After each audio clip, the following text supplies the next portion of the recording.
Welcome to Professor Mac, Electronics for Beginners. What is resistance?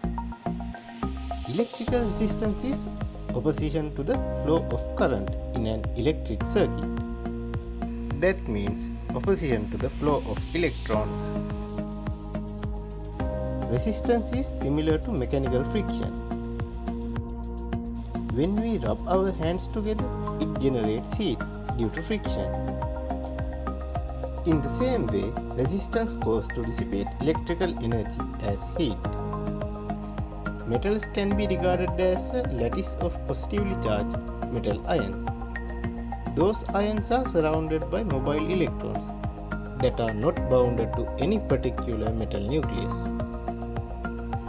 When a potential difference, also known as voltage, is applied to metal in a circuit, it causes a net movement of electrons in the metal's conduction band.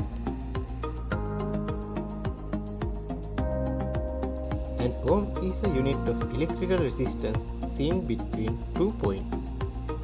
1 ohm means that a potential difference of 1 volt between these 2 points produces a current of 1 ampere.